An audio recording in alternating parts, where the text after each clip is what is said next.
राम स्वभाव जही जाना, ताहि भजन तज भावनाना। यह संवाद जासुर आवा, रघुपति चरण भगत सोई पावा। रघुपति चरण भगत सोई पावा। भगवान शिव कहते हैं, हे उमा, जिसने भगवान सीताराम जी का स्मरण कर लिया, जिसने भगवान का स्मरण कर लिया और जिसके चित्त में हमेशा राम राम रहने लगा, फिर उसे कुछ अच्छा नहीं लगता है। और जिसके हृदय में राम राम सदैव के लिए बस गया, समझो हे उमा, वह एक बार जब राम कहता है तब मैं 3 बार उसको प्रणाम करता हूं। उमा कहूं मैं अनुभव अपना, सतहर भजन जगत सब सपना। आज की ये वीडियो उनको ही सुननी है जो मेरे परिवार के हैं, क्योंकि वीडियो तो कोई भी पर्व हो वीडियो आ जाती हैं, आप लोग देखते हैं। पर मैं बाबा नीम करोरी महाराज के भक्तों की सेवा करता हूं, और बाबा महाराज की कृपा से इस कलयुग में मुझे मैं ये कह सकता हूं दावे के साथ कि ये वीडियो देखने के बाद इसको अगर अमल करेंगे आप, तो असंभव आज से कुछ भी नहीं रहेगा। क्यों पूछो आप? बाबा नीम करोरी महाराज ने हम सबको जो मंत्र दिया वह क्या है? राम। और राम किसको सबसे ज्यादा प्रिय है? भगवान शिव को। भगवान शिव कहते हैं, जिसके मुख से राम का नाम एक बार निकलता है उसको मैं 3 बार प्रणाम करता हूं। यानी कि हम सबको राम राम, ऐसा नहीं भगवान शिव हमको प्रणाम करें, ऐसा नहीं। पर हां, ऐसा जरूर है कि भगवान शिव की कृपा हम पे बरसती रहे। 27 मार्च को राम जन्मोत्सव मनाना है आप सबको। 27 मार्च को राम जन्मोत्सव आप सब मनाएंगे।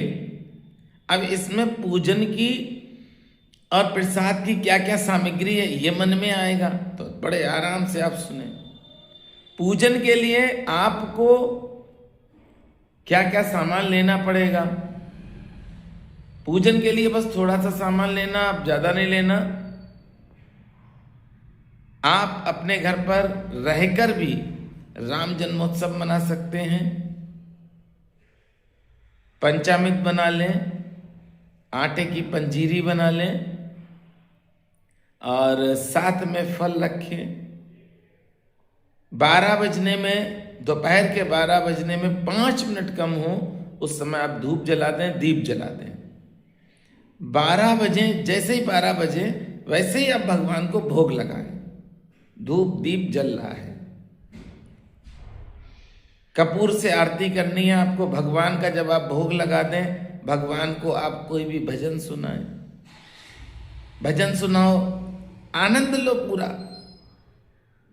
5 मिनट के बाद आपने जो आरती बनाई है वह आरती हाथ में पकड़ के भगवान की आरती करनी। कौन सी? भय प्रगट कृपाला दीन दयाला, कौसल्या हितकारी। यही स्तुति करते हुए आपको भगवान राम की आरती करनी है। बड़े प्रेम से भाव के साथ भगवान राजा राम की आरती करना आप, और आपके मन में जो भी हो वो भगवान से मांग लेना। भगवान की कृपा से एक छोटे भाई समान राजीव भल्ला था, जो फरकाबाद जंक्शन के पास में रहता था, बहुत परेशान था, उसका विवाह भी नहीं हो रहा था, नौकरी भी नहीं लग रही थी। तो दुर्गा माँ के मंदिर में भगवान राम पूरे दरबार के साथ विराजमान थे, आज भी हैं। उस मंदिर में मैंने उससे कहा, रामनवमी का दिन आया कि आज तुम्हें पूजा करनी है।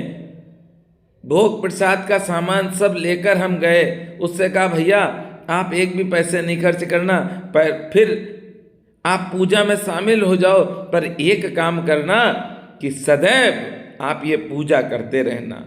उसने पूजा की मेरे साथ। आज वह कश्मीर के गुलबर्ग में एक बैंक में मैनेजर है, विवाह भी हो गया, पर भगवान को भूल गया। कोई बात नहीं, भगवान तो भगवान है। राम जी का प्राकट्य जिस दिन हुआ है, उस दिन आप भाव के साथ भगवान का प्राकट्य उत्सव मना लें, शामिल हो जाएं, तो आप समझो राम जी की कृपा आपके ऊपर हो गई। क्योंकि महादेव जी आप पर प्रसन्न होंगे। वैसे शंकर भगवान को प्रसन्न करना कोई सरल नहीं है। रावण ने प्रसन्न किया, 10 शीश दिए, तब भगवान शिव प्रसन्न हुए। पार्वती जी ने एक बार शिव जी से पूछा, आप शमशान में क्यों जाते हैं? क्योंकि नारद जी ने कहा, मां आपको छोड़कर भगवान शिव क्यों शमशान के चक्कर लगाते हैं? तो माता पार्वती ने पूछ लिया और ये भी कहा कि आप अपने शरीर पर जो भस्म लगाते हैं वह चिता की होती है, क्यों लगाते हैं आप? क्या कारण है? आप क्यों शमशान जाते हैं और फिर शमशान की भस्म आप लगा लेते हैं शरीर पर? उसी समय शिव जी पार्वती जी को शमशान ले गए। वहां एक सब अंतिम संस्कार के लिए लाया गया। लोग राम नाम सत्य है कहते हुए सबको ला रहे थे। शिव जी ने कहा कि देखो पार्वती, इस शमशान की ओर जब लोग आते हैं तो राम नाम का स्मरण करते हैं, और इस सब के निमित्त से कई लोगों के मुख से मेरा अति प्रिय दिव्य राम नाम निकलता है। उसी को सुनने में शमशान आता हूं, और इतने लोगों के मुख से राम नाम का जप करवाने में निमित्त बनने वाले इस सब का मैं सम्मान करता हूं, प्रणाम करता हूं, और अग्नि में जलने के बाद उसकी भस्म को अपने शरीर पर लगा लेता हूं। राम नाम बुलवाने वाले के प्रति मुझे अगाध प्रेम है। अब हम क्यों कर रहे हैं आप समझ गए होंगे। स्वार्थ रीत करें सब रीति, सुर नर मुनि सबकी ये रीति। मेरा भी स्वार्थ है कि आप जब राम जी का उत्सव अपने घर पर मनाएंगे तो मेरे ऊपर मेरे महादेव भी कृपा करेंगे, और मेरे गुरु नीव करोरी महाराज भी कृपा करेंगे। भगवान श्री राम का प्राकट्य मुख्य रूप से पृथ्वी पर अधर्म का नाश और धर्म की पुनर्स्थापना के लिए हुआ, और भगवान ने धर्म की रक्षा की। राम के नाम का महत्व भगवान शिव ने माता पार्वती को भी बताया है, और काकभूषण जी को भी। राम जन्म के रूप अनेका। भगवान राम का प्राकट्य जिस घर में भी मनाया जाता है,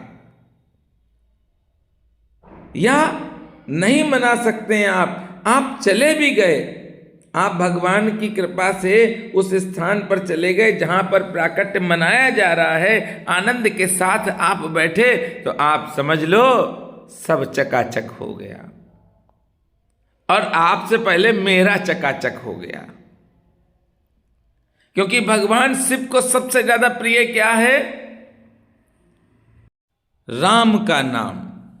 राम जी का प्राकट्य जिन जिन ने बाबा की कृपा से, मैंने जिन जिन भक्तों से कहा बाबा के, उन्होंने उत्सव मनाया, उनके जीवन में खुशियां आई हैं। तो मैं आज अपने पूरे परिवार से कहना चाहता हूं कि 27 मार्च को आप सब अपने घर पर रहकर भगवान का उत्सव मनाएंगे।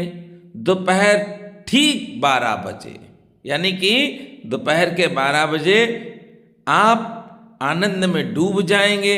अगर आप मान के चलिए सफर में हैं या आप ड्यूटी पर हैं तो क्या करेंगे? आप सफर में हैं तो भगवान राम की स्तुति को सुनेंगे और मन में जो भी आए संकल्प वह दक्षिणा निकाल कर रख देना। जब भी आपको मौका मिले आप वह दक्षिणा जो निकाली है उससे कुछ खरीद के गौ माता को खिला देना। और अगर आप घर पर हैं तो पंचामृत बनाएं, पंजीरी बनाएं, आटे की फल लाएं और भगवान का भोग लगाएं, प्रेम से रिझाएं भगवान को। क्योंकि इस दिन अगर आप ऐसा कर लेंगे तो भगवान शिव, माता पार्वती सबका आपके ऊपर विशेष प्रेम होगा और आपके जीवन में बाधाओं का प्रवेश खत्म हो जाएगा, आपका जीवन चकाचक हो जाएगा। भगवान राम का प्राकट्य आप सब मनाएं। भगवान राम की कृपा से नीप करोली धाम में बड़े आनंद के साथ ये उत्सव मनाया जाएगा। और किला घाट धाम में भी इस वर्ष मैं नहीं पहुंच पाऊंगा किला घाट, पर वहां पर जो रह रहे हैं पंडित जी, उनके पास सारा प्रसाद पहुंच जाएगा।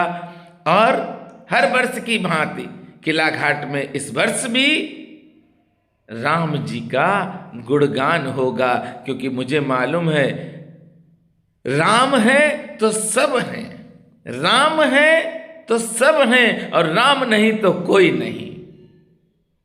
इसलिए राम जी की तो महिमा बहुत है। मैं तो मूर्ख हूँ, अज्ञानी हूँ, मैं क्या कह सकता हूँ, पर इतना जरूर कह सकता हूँ कि एक बार भी अगर मुख से राम निकल गया, एक बार भी अगर आपने ये पर्व मना लिया तो आपके जीवन में दुख का प्रवेश नहीं होगा। जय सिया राम, जय हनुमान, जय बाबा की।